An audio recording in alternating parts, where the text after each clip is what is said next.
Okay, awesome. So what's up, guys? Welcome to another episode of Daily Brotein with Kyler. So we have a special guest on today, Adam Klink. I'm so excited that you came on. I'm super appreciative. I'm looking forward to a conversation. So why don't you go ahead and kind of introduce yourself and tell everyone about yourself? Sure, I'll keep it brief, but my name is Adam Klink. I'm a CrossFit athlete. I'm the head coach of CrossFit Krypton. I'm out in Chesapeake, Virginia. For those of you that don't know, that's Ben Smith's gym. He won the CrossFit Games in 2015. And I just enjoy training. I have a 1.5-year-old with a second one on the way. So I kind of understand, I'm in a lot of people's shoes where, they might not have a lot of time, and especially with quarantine, maybe, limited on equipment, getting a quick workout here or there in the garage. I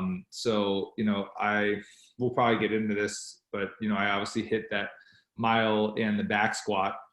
Yeah. But really just in my training, I just want to be, I guess, a little bit of inspiration for people that look, you can have normal lives and still accomplish the things you want to accomplish. Right. No, for sure. So I guess taking it back, how did you kind of get into CrossFit? Kind of what started your journey into fitness and whatnot?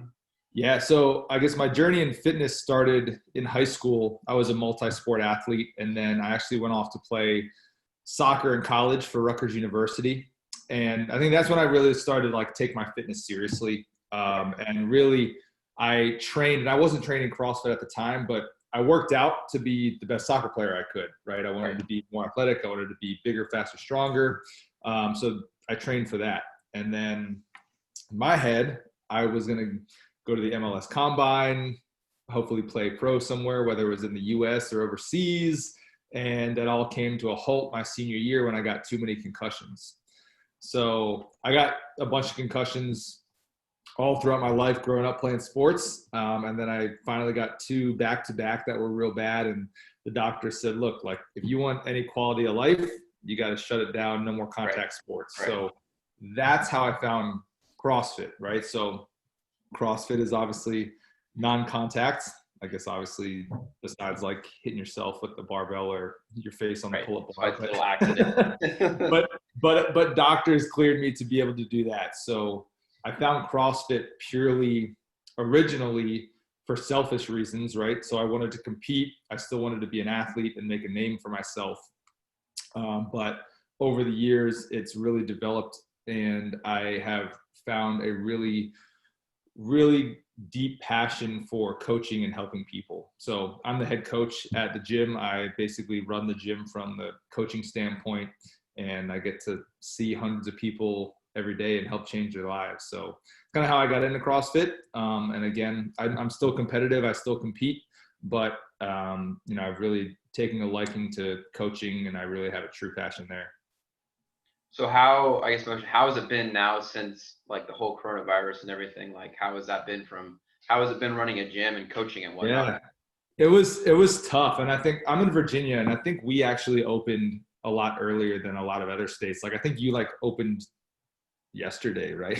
Or something. It's weird because I grew up in Southern California, and so my dad texted me that he's like, "Oh, our gym's open," but the gym that I work at, we opened up end of June for 3 weeks, and we shut back down again, and there's still no decided date, so it's just California is a shit show.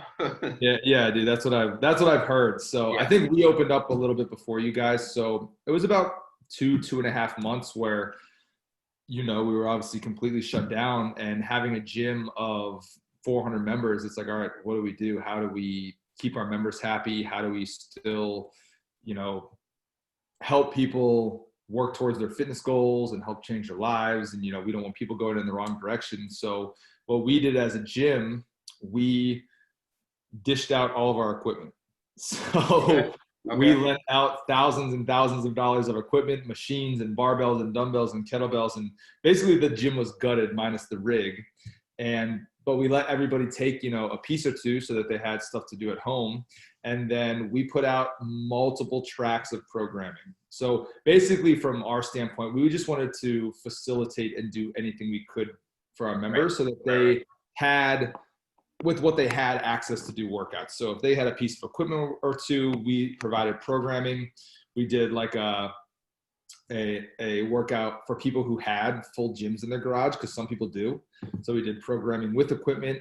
I actually went up to the gym every morning at 8 a.m. and I did a live, strictly body weight workout that we put out for all of our members, and really anybody could tune in and watch, but we had people follow along. So we still had somewhat of a sense of community there, just being on like a live stream every day and putting on workouts for our members. And I know that they really enjoyed that, and seeing each other's comments was cool. But after a few weeks, our members wanted to keep their memberships active because they wanted to see us come out on the other side, which was beyond awesome. Like, we can't thank our members enough. But our gym, we actually took advantage of the small business loan. So after about a month, we actually put everybody's membership on hold to say, look, take a break, like, save your money, we're going to be okay. And people were super, super grateful for that too. And then when we opened back up, about a month and a half after that, people were able to activate their membership, and now we're pretty close to fully up and running by now. For sure. I was gonna say, like, did you guys start just doing like outdoor stuff and then? Yep. Okay. So we progressed with the stages that our governors put in place. We were strictly outdoors to start for that wasn't too long. That was only a couple of weeks. And then we were inside at like 30% capacity. And then our building's actually pretty big, so our fire rating our occupancy rating is big. So we're running 20-person classes. The only thing we haven't done is like some of our extra specialty classes that took up, more space. We haven't opened up our kids' room yet. So just some little things like that. And then we've been taking, the proper safety measures and sanitation and, making sure there's proper spacing and stuff like that. Right. No, you guys are way ahead of us. We're not even like, there's some gyms that are open that are outdoor, and that's it. Like, yeah, it's crazy just to hear about all the different states and like what stage they're in. It's nuts. But we haven't had one case in our gym. We had, I think, 2 or 3 people who found out that they were in contact with somebody. So immediately they let me know. They quarantined themselves and got tested and were negative. So we've had no exposure that we know of in our gym. So that's good. That's good. Yeah. I guess let's go next to your accomplishment of running a sub 5-minute mile and 500-mile squat, which, I mean, doing either one is impressive, but doing both in the same day. So kind of what motivated you to pick that goal, and kind of your process of achieving that goal? Yeah, so it actually wasn't my goal to start with. So in CrossFit, when you get your level 1 certification, which is the certification you need to become a CrossFit coach, in their first lecture of that certification is called What is CrossFit? And they talk about, you take the spectrum of athleticism, and they take the strongman who can squat 1,000 pounds. They take the runner who can run a 2-hour marathon, and they explain how, in CrossFit, what we're trying to do, we're not trying to be specialized too far in any one direction, but we want to be relatively good at everything and anything. Right. And we want to meet it in the middle somewhere. So they use the example of saying, we want to be the athletes that can squat 500 pounds and run a 5-minute mile. And that was always like a fairy tale number. Like, nobody's actually done that, but that was just the example they used even when I got my certification back in, I think it was 2012. So then in 2017, this kind of came out as like a challenge or a goal. Is Dave Castro, who's the director of the CrossFit Games, he wrote a book called Constructing the CrossFit Games, where he basically gave insight to the public of how he goes about making the tests for the CrossFit Games. And in the book, he talked about how he was having a conversation with an athlete about it would be a really cool test to test a mile run and a back squat in the same day. And they were debating whether they thought that anybody could go sub 5 minutes on the mile and hit a 500-pound back squat. And up until a few months ago, or however long it was ago, 2 months ago, nobody's ever done it, or at least nobody's ever recorded it, right? So a lot of people, I think, have those 2 stats, but it's been at different times in their life, which is what makes this so challenging. So, like, for example, when I was 16 years old, I ran a sub 5-minute mile. Yeah.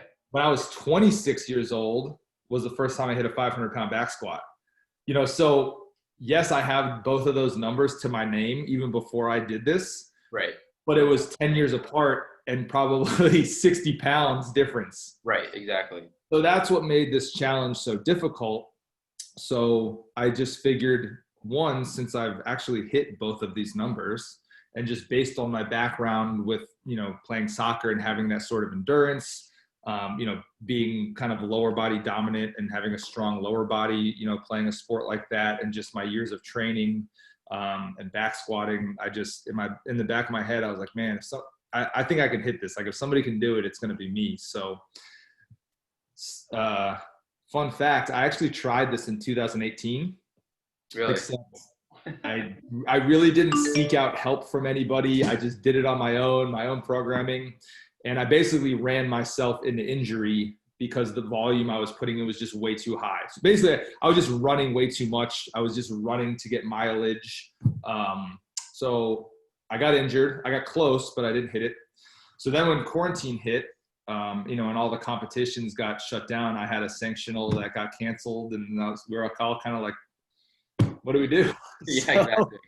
Yeah, so kind of just set that as a goal for myself. And actually, one of my buddies trained with me. He got really close. He ran a 5:03 mile. Didn't quite hit it, but we just figured it was a good goal. And this time around, I figured like, well, I injured myself doing the amount of volume I was doing, so I obviously had to cut that back. So I've always been a good back squatter. So it was almost like I took away a little bit of the back squat. I've squatted as much as 550. So I just kind of maintained my back squat and really focused on my speed. And I ran 3 times a week, but it was really hard and focused running. So like my sessions were like 2 to 3 miles of running. So, I was only putting on, maybe 7 to 10 miles a week. But I think the thing that people will kind of overlook and not realize is almost all of those miles were at or below. Well, yeah, like the intensity it was in the form of, right. So the intensity was really high. So,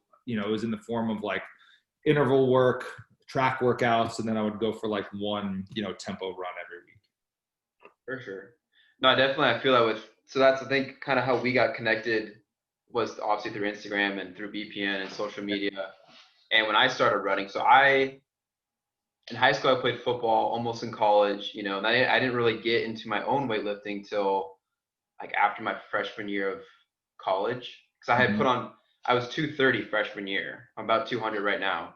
Okay. I was overweight, I gained weight from football, had football my entire life, only worked out for sports. And then I was on my own and I was like, well, what do I do? And so I kind of took what I knew from football and whatnot, but it wasn't until like the following year. Literally the first thing that I did was the P90X program. You ever heard of that? I think we've all been there, yeah. Like, I want to lose this weight, got into it, started doing my own research and whatnot. But basically what I'm trying to say is weightlifting has always been something that I've done for a while. Running is like, it's a love-hate thing. Like when I don't do it for a while, I hate it. And then when I started doing it again at the beginning of this quarantine, I was like, oh, I love this. Like the runner's high, this feeling, but I definitely didn't pace myself. I was constantly like, I can run.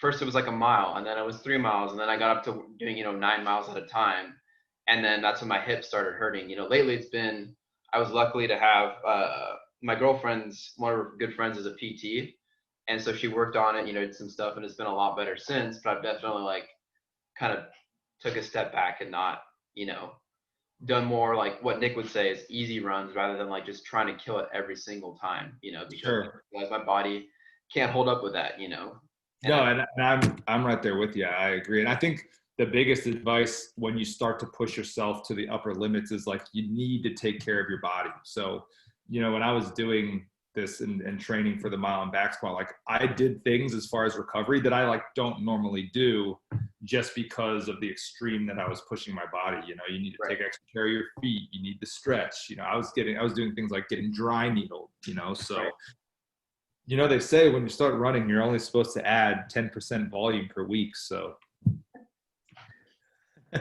noted for sure. Noted, yeah. I did the same thing. I put running was definitely my priority, over. I was still weightlifting like 6 times a week because that's what I'm good at and that's what I love to do. But I definitely prioritized running over anything else just because it was harder for me. Yeah, once you get decent at running, like once you get a little bit comfortable, running becomes really fun. Right. Well, now I'm like finally getting back to like where I was before I hurt myself, and so Yeah. far so good. What'd Got you do? Oh, you mean with your hip? With your hip? Yeah, I don't know Yeah. exactly what's wrong. She thought it might be like a hip impingement, but who knows? I didn't go to the doctor, so Yeah, it was for just sure. weird because I never had an injury like that. Because it wasn't like a strain. It didn't feel like that. It was just like a pinching. It's gone now. It gets sore, it Yeah, gets tight, but I stretch it out and roll it out every single day. which you probably weren't doing before. Well, the thing is, I kind of was, but then like there were more stretches I added. Because Yeah, I was rolling and that was pretty much it. She's like, well, you should do static stretching and like all these exactly. things that I know I should do, but I wasn't 100%. doing. It's the boring stuff that like you Right. don't see the benefit from firsthand until you get Right. injured and you're like, oh, that's why I need to do it. Well, that was kind of one of my biggest lessons, like from lifting weights. So when I started, at age, I was 18, 19, I wasn't stretching at all. Like I did stretching in sports, but like when I started lifting, I would run, I would lift weights, and that's it. And it wasn't until I hit like, I'm 20, almost 28 now. I think it was like 24, maybe 25 is when I started like feeling the soreness and like, oh, I really need to work on like stretching. So for like 2 years, I just like, again, made it a priority. Like you have to do 15 minutes of like foam rolling and stretching before you Yeah, work out. Cause my excuse was always like, I don't have time. Like I get to the gym, like just go straight to working out and like not let my body warm up at all. Whereas now I know I have to do that, especially like with running and lifting, oh, 5 yeah. 6 days a week. Like I have to do it, That's to literally still my excuse a lot of days. So everybody listening, right. stretch and take care of your body. Exactly. I guess my next thing is how did you get involved with Bare Performance Nutrition and kind of how was your story with that? Sure. So I've actually done 2 podcasts with them and shared some of this, but being an athlete, I've competed at a high level in CrossFit. I've gone to regionals a bunch of years, and being an athlete, you want to take care of yourself. And, being a high level athlete, you start to, you look for sponsorships, and I've been sponsored in the past by companies, and my previous supplement sponsor ran out. So I was kind of looking for a new one. And I just kind of stumbled upon BPN through social media. And I actually think my wife followed Nick's wife first. Really? You should look into these guys. And I did. And the more I followed them and looked into them, like I really resonated with the brand. So I originally, I approached them with, hey, I was wondering if you guys were interested in sponsoring any athletes. Like I'd love to get my supplements taken care of. I'm not necessarily looking to get paid, but I've got a kid. Like if I can not have to foot the bill for the supplements I need and for my training, that'd be awesome. And I actually reached out to them probably in 2019, a year prior, and they just like weren't ready to take anybody on. I talked to Preston, Nick's brother, and he was like, nah, man, we don't do that. And I was like, okay, cool, no worries. And so it kind of came back around a year later, and that's when they had just brought on Daniel, and they had just started the ambassador program. So for me getting in there initially, it was kind of perfect timing.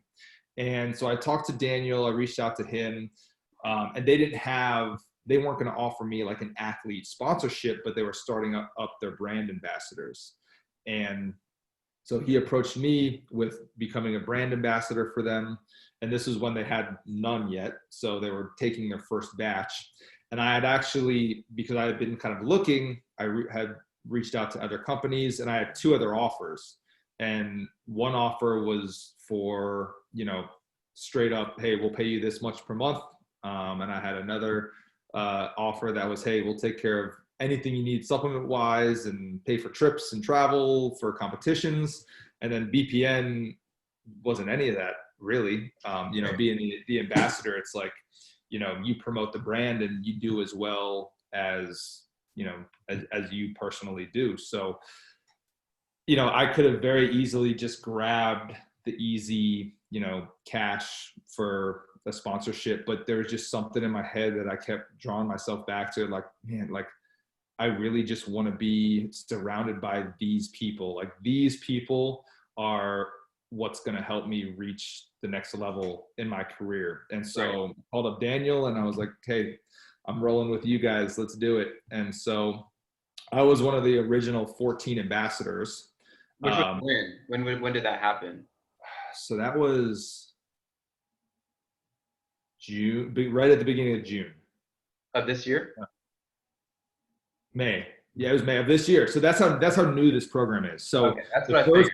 The first batch of ambassadors were in May, and I came on right at the end of May. I think they took 12 originally, and then they added me and one other person by the end of the month. So super happy and thankful to be with them. And, walking into BPN, how the brand ambassador works is you have a code, and basically people purchase BPN products using your code, you get a kickback. And originally in my head, I'm like, I don't want to be a salesperson. Like, this isn't me. Right. But it's funny. Like that's not at all what the company is, No. And I just trusted that, it was going to work out and they would take care of me. But like the community that BPN has built, it's just a community of people that motivate and encourage each other. And, shoot, you put a post up and you got, 20 of your teammates commenting on your stuff right away and encouraging you. And, I open my feed and that's all I see, but it's really kind of spider webbed, and it's just created a community even outside people who are ambassadors or with the brand. People just want to be engulfed in this community. And I think just how everybody conducts themselves, especially on social media, because that's where everybody is right now anyways. Right. But it's really just helped everybody grow, and it's helped the brand grow. And it's just cool to surround yourself with good people. They say for the brand ambassadorship, they want you to lead, inspire, and motivate others. And they want to see you doing that, especially through social media, because that's the easiest platform to do it right now, especially with COVID. Like, oh yeah, 100%. So, that's obviously what they're looking for. And it was something that like, I didn't know if I really knew how to do at first, but I learned as I went, and I've actually learned some valuable resources and tips and ways to basically motivate others on social media. And then, obviously I hit this goal of mine, and I didn't think as much of it as I think everybody else blew it up as. I think it was a little bit of good timing when I hit this mile in the back squat, because there like literally weren't any sports for 2 months. There was nothing. So I think people kind of blew it up more than I ever thought it would. And it's provided some really, really cool opportunities for myself, including BPN taking me on as one of their full-time sponsored athletes. So that's definitely been a big blessing for myself and for my family. Right. So when did you switch from, like you said, you were an ambassador at first to being an athlete? When did that happen? So that had been in the talks pretty early on, just because I was doing pretty well as an ambassador.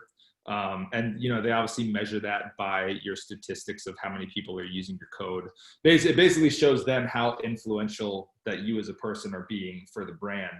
And I was doing very well there. And then when I hit this mile and the back squat and that blew up, I think that was just kind of the icing on the cake for them. So I've been an athlete. This will be my second month being an athlete for them.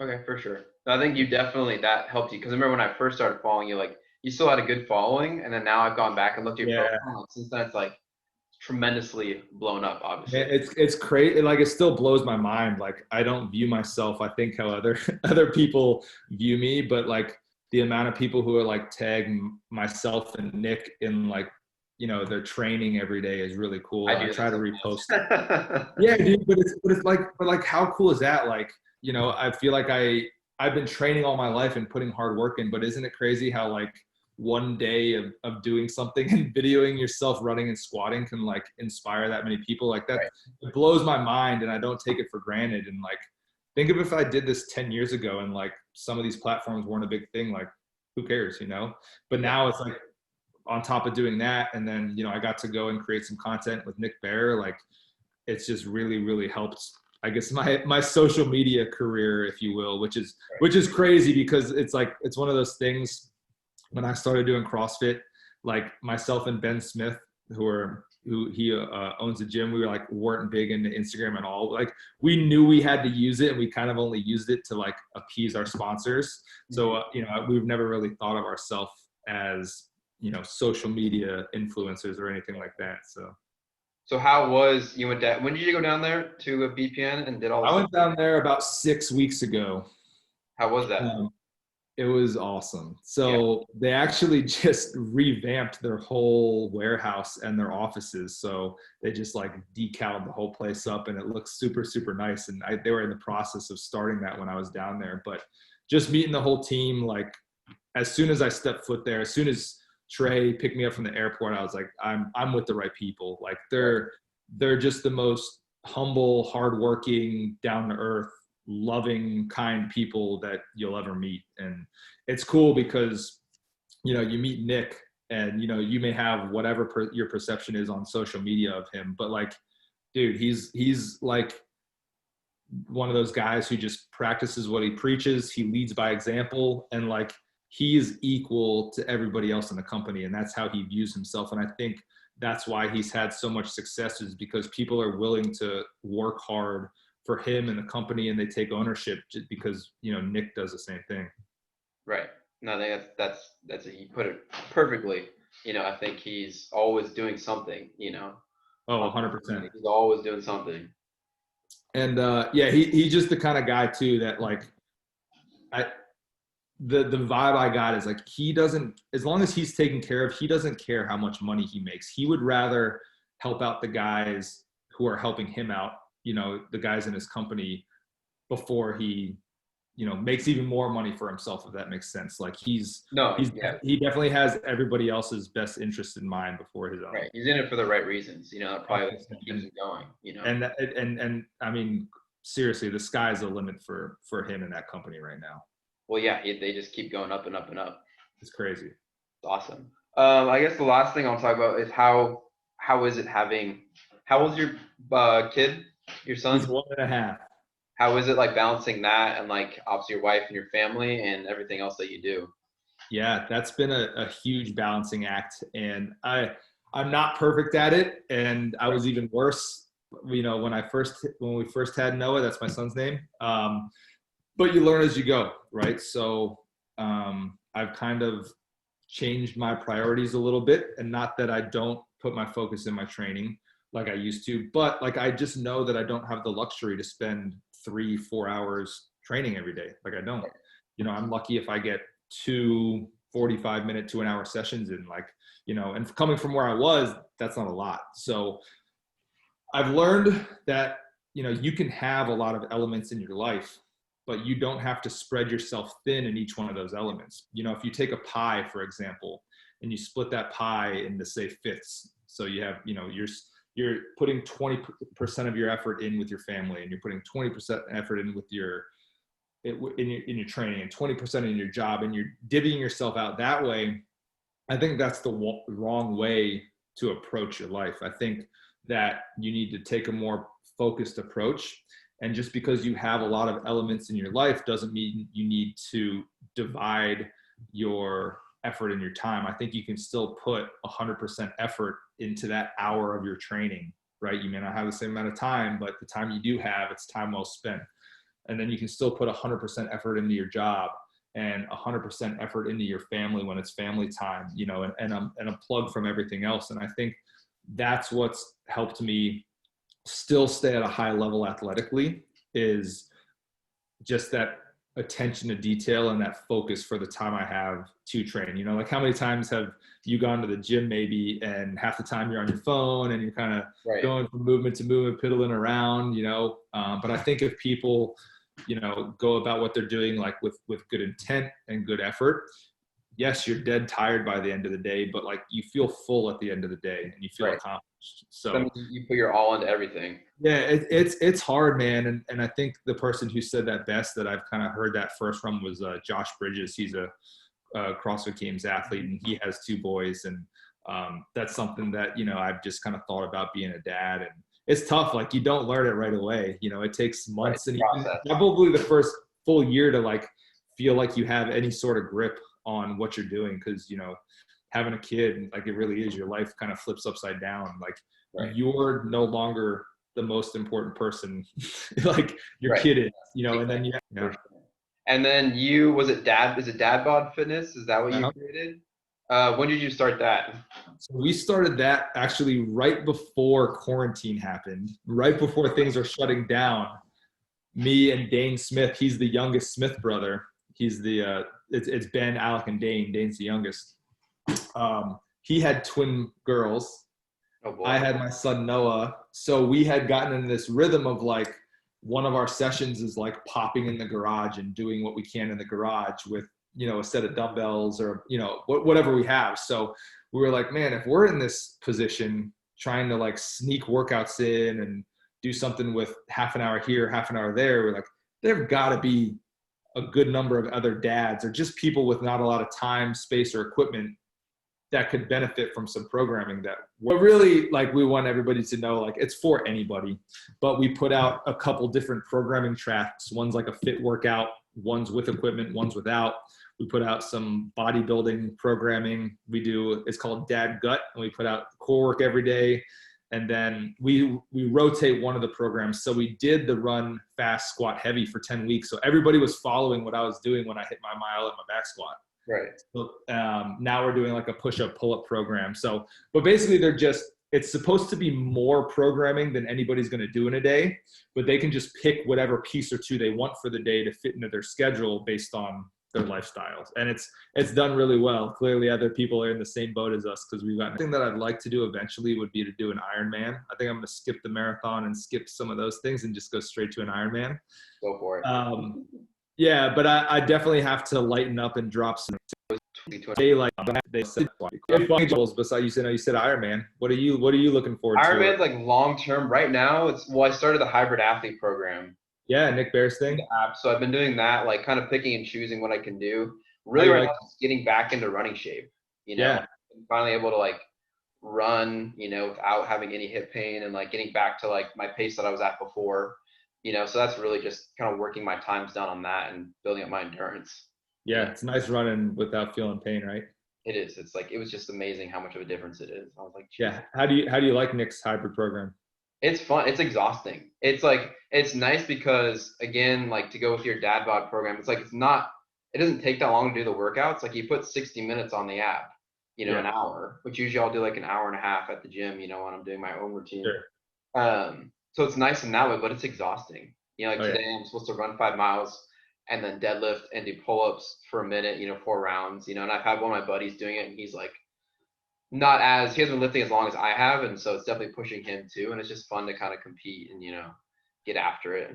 Yeah. Isn't it crazy how like a lot of these training methods are starting to like blur the line of being their own separate thing? Like, you know, there's things in CrossFit that you would call endurance training or, you know, strength training. And there's these, you know, Nick's hybrid thing. Well, some of the things he does in workouts like look very similar to your Metcons or stuff for CrossFit. You know, it's crazy that like fitness is starting to kind of blur together a little bit. And I think it's really cool that people are willing to, you know, try both ends of the spectrum. Like, right. Like I want to have endurance and I want to lift heavy and I want to look good. And you know, it's cool that they're all kind of coming together like that. Right. And I think that's the thing I love about fitness too, is like there's so many different directions you can go in. You know, like you can work on, like you said, 100%. You can focus just on lifting heavy, you know, whatever it may be. Yeah, awesome. you kind of set your own goals and do what you want to do, which is cool. Right. Well, that's all I got. I appreciate you coming on. Definitely you're a busy guy. Yeah, good luck. Definitely good luck with the CrossFit, the Open coming up. Yeah, got a few months, but no, I really appreciate you having me on. And it's nice to talk to you in person over a screen. Way better, way better. Yeah, that's about it. Yeah. Cool. All righty. All right. We are all done. Thanks, man. I appreciate it. Yeah, dude. Anytime, man. I appreciate you having me. For sure. So you're going to give another go in November for BPN? You should. Yeah, that's the goal.